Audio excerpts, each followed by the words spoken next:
It is the most advanced aircraft carrier in history, background audio, the largest aircraft carrier in the world, and the most expensive carrier ever built by the U.S. Navy. In terms of military equipment and scale, it is an astonishing work of art.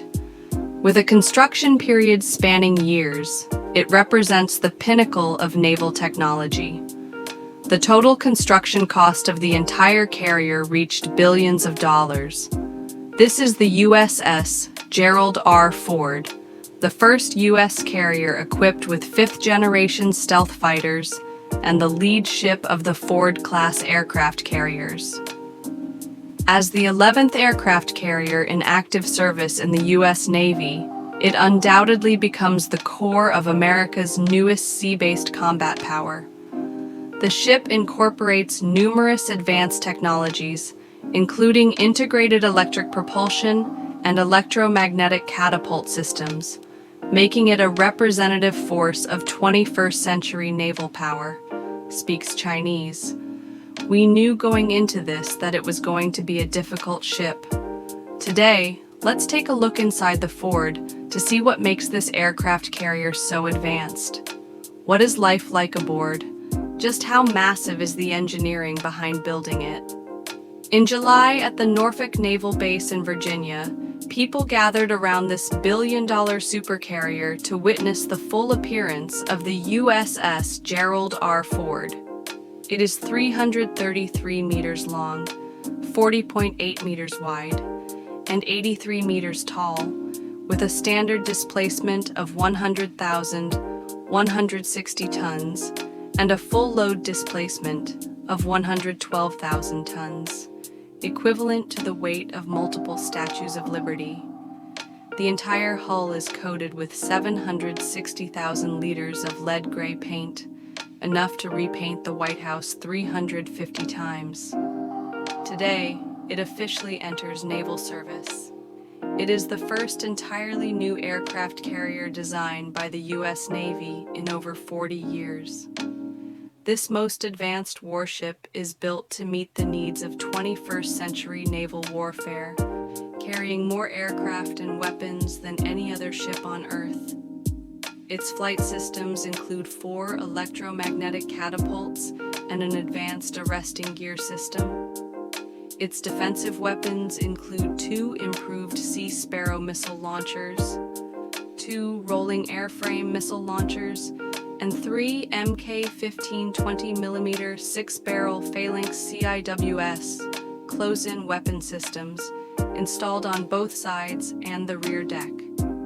It is also equipped with 12.7mm heavy machine guns, decoy launchers, and torpedo countermeasure systems. The Ford's ammunition handling system adopts new technologies, such as fully automated transport vehicles, robotic ordnance loading systems, and automated magazines. It is also designed to integrate next-generation weapons like railguns, high-energy lasers, and directed energy weapons. The flight deck has been further optimized to support future upgrades in operational systems. Additionally, the Ford is equipped with 2 new pressurized water nuclear reactors, expected to operate for decades, matching the lifespan of the fleet. This significantly reduces the need for mid-life refueling and overhauls, altering the carrier's service cycle and improving deployment rates. The new reactor design offers higher energy density, lower thermal cycling, and a simplified structure using electronic monitoring. The Ford generates 3 times more electricity than the Nimitz-class carriers, vastly improving the power supply while reducing crew requirements. Supercarriers symbolize ultimate military strength. They are mobile sea-based airfields capable of projecting force globally and accessing nearly any strategic location via sea routes.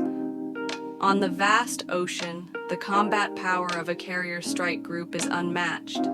A carrier strike group consists of an aircraft carrier, cruisers, destroyers, and submarines, all supported by supply ships, providing materials and fuel.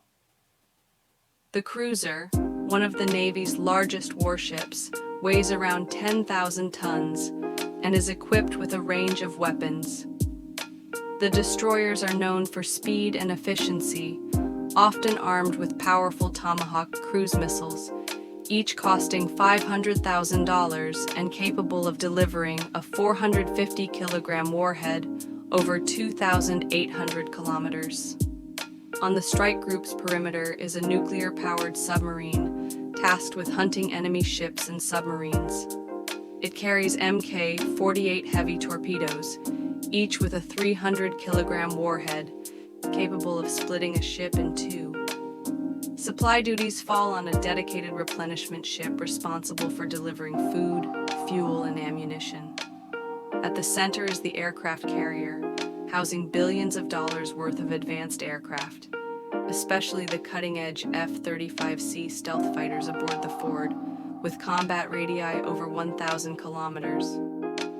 With the Ford class, the U.S. Navy regains its long-lost deep strike capability. During World War II, the U.S. built 155 aircraft carriers, but none could match the power of a single modern supercarrier.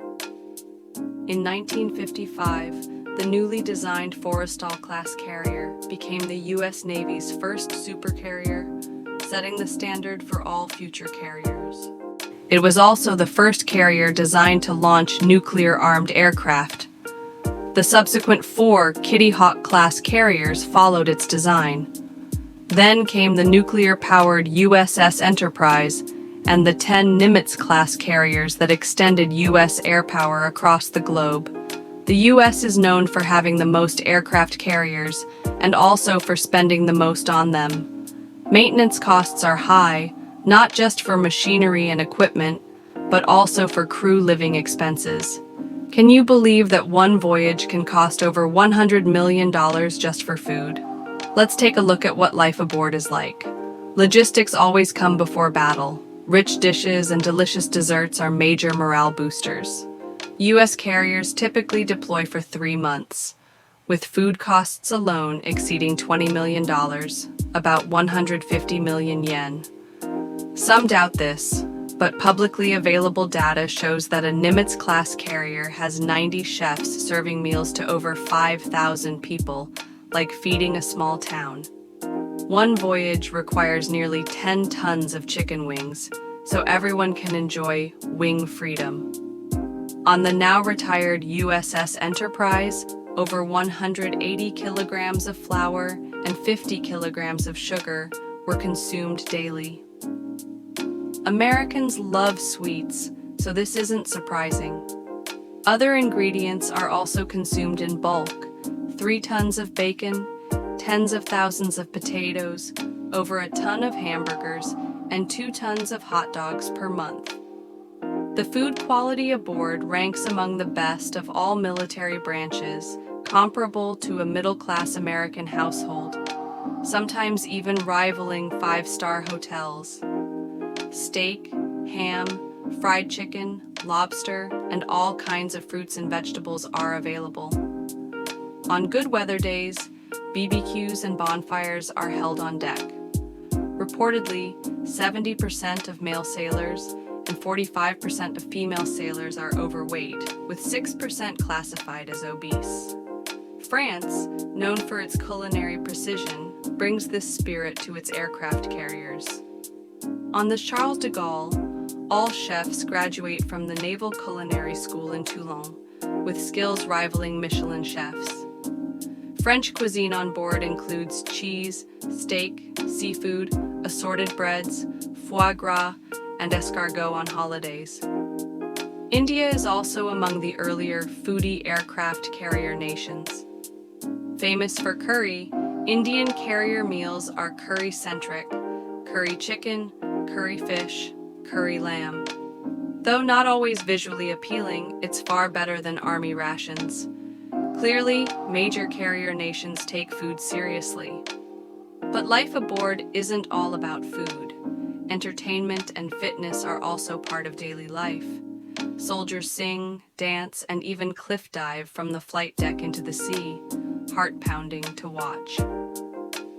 At night, they host bullet fireworks shows, tracers streaking across the night sky. High living standards are only a small part of the carrier's maintenance costs. During the Cold War, the U.S. had at least 15 aircraft carriers. After the war, the Forrestal class was retired, and the number of carriers dropped rapidly because a carrier's lifespan is 50 years and late-life maintenance costs skyrocket. It wasn't until 2005 that Congress approved the new Ford-class carrier, named after President Gerald R. Ford. Along the 32-kilometer shoreline of Newport News, Virginia, sits the shipyard, one of only 2 in the world capable of building nuclear-powered aircraft carriers. BGM and background audio.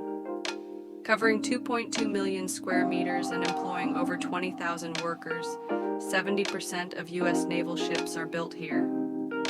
The heart of carrier construction is Dry Dock 12, 670 meters long, 76 meters wide, the largest in the Western Hemisphere.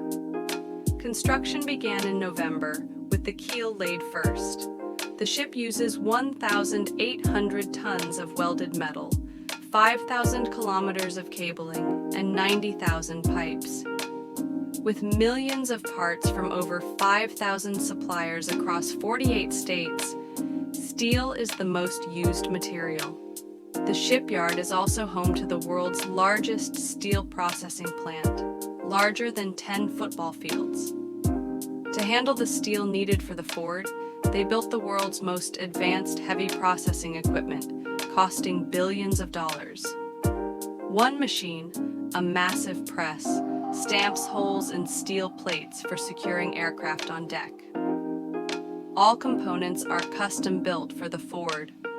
Once shaped, steel parts are welded together to form rooms, which are then combined into larger blocks. Unlike older carriers, Ford's modules are bigger and heavier. Each module includes 20 to 40 rooms and weighs 80 to 1,000 tons. Building each module takes 2 to 12 months. The modules are moved using massive cranes. One such crane is the Blue Giant, the largest gantry crane in the Western Hemisphere, 71 meters tall and 4,500 tons in weight. It lifts and sets modules on 12 massive steel columns. Lifting takes about an hour. With the hull 50% complete, they installed 162 super modules over 2 years. Next came the 700-ton island command tower, completely redesigned, smaller and positioned farther aft than on previous carriers. Compared to Nimitz-class carriers, Ford's flight deck is 2,000 square meters larger, increasing aircraft capacity by 33%. The most eye-catching features on deck are the electromagnetic catapults and arresting gear. The main function of carriers is to launch aircraft globally, but getting them airborne from a 330-meter deck requires assistance. Planes must be catapulted to 290 kilometers per hour in seconds. Early aircraft were small and could take off unassisted, but 1950s-era planes grew heavier, requiring steam catapults. From 1955 onward, all U.S. carriers used them. But steam catapults are high maintenance, physically jarring, and labor-intensive. They also can't be finely tuned for lightweight UAVs. So, the Ford uses the world's first new catapult system in over 50 years, EMALS, Electromagnetic Aircraft Launch System. Instead of steam, it uses electricity to accelerate aircraft via electromagnetic force. This system was tested years before its installation on the Ford. Test aircraft included the FA-18E Super Hornet and the 27-ton C-2A Greyhound. Continued.